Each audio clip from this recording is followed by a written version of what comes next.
Greetings again, brothers and sisters, near and far, as we continue again with our building characters for eternity.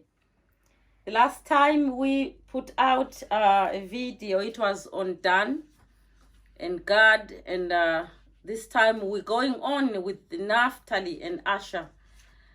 Naphtali and Asher. Once more, we open our Bibles in Genesis chapter 49.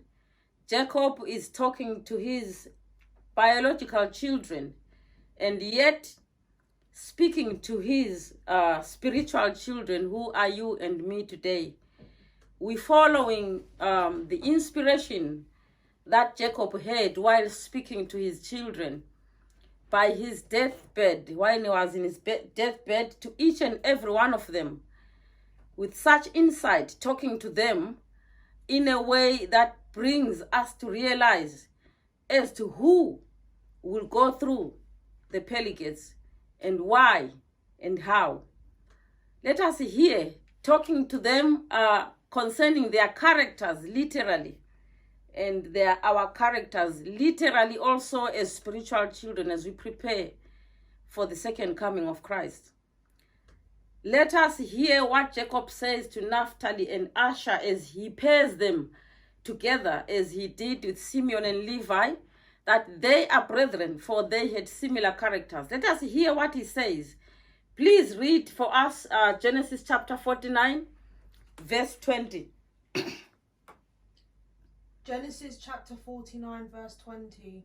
Naphtali is a hind let loose. He giveth godly words. Joseph is a fruitful bough, even a fruitful bough by a well, whose branches run over the wall. Now, a short but revealing description that Jacob seems to bring there.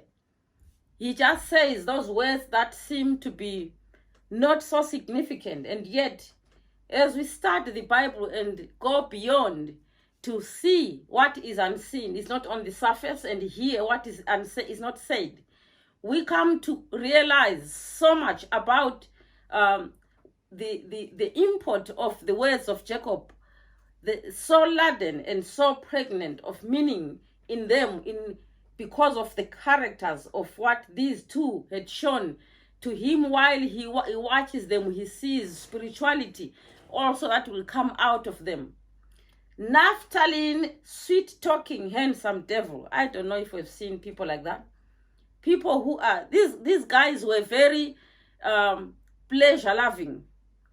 And they also had the looks that made them feel that they were invincible. Nothing can stand on their way. They needed nobody. They needed nothing.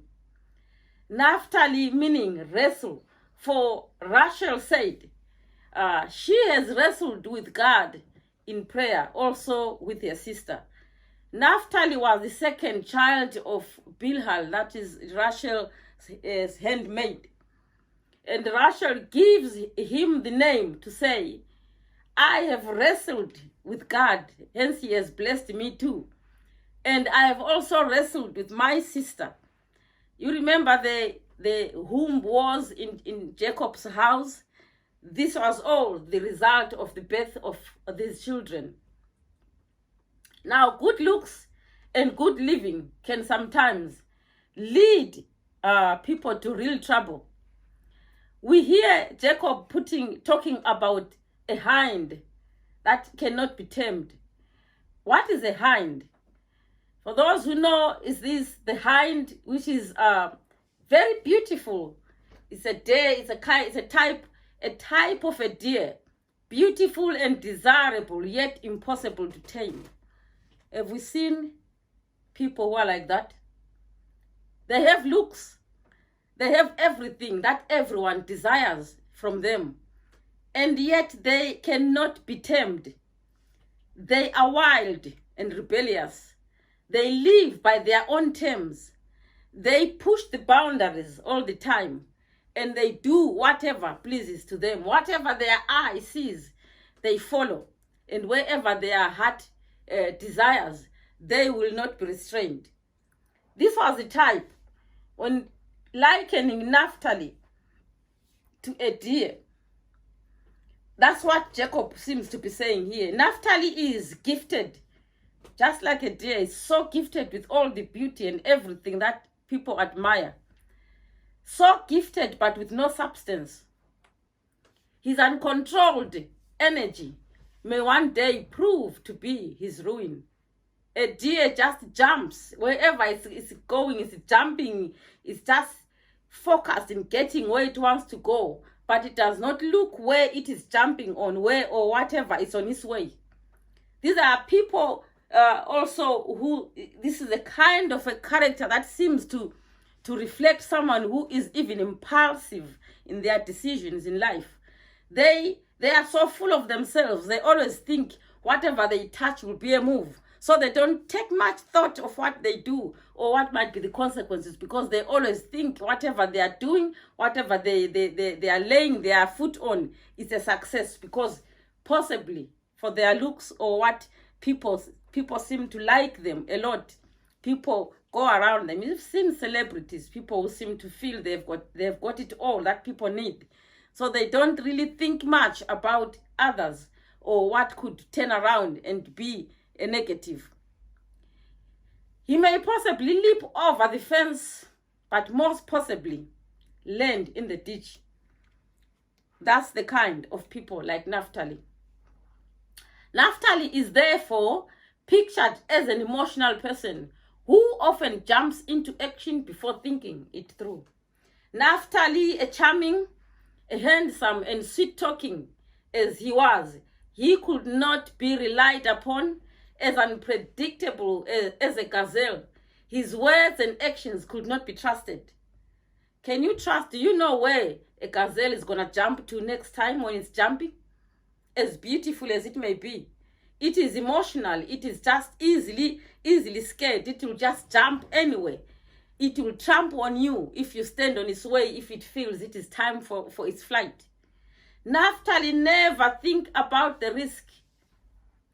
If it feels good, just do it. I think we all know people like that, who live not by any principle, but by feelings and by emotions. So Jacob introduces us to Naphtali and Asher. We will look at Asher when we come to part 2, but this is the kind of guys that they were. Asher wasn't that much different from Naphtali. And if we go back into the Bible and read about the tribes of Naphtali and Asher, we come to realize how unreliable they were. They never showed up during the times of war. We will see that as we come to part 2. But in part 1, we're just talking about trying to describe the character of a gazelle, the character of a deer, beautiful, admirable, and even, desired so much, and yet he cannot tame it. I don't know if anyone has ever seen anyone who has managed to tame a deer and keep it as an animal, as a pet at home. Never, because these are animals that are wild and they cannot be tamed, as much as desirable they may be. May God bless us. Next time we continue as we look Naphtali and Asher again on part 2 to hear more about the import of Jacob's words. May God bless us as we study. We continue to read on your own. You will understand the story unfolding in chapter 49 of Genesis even better. May God bless you.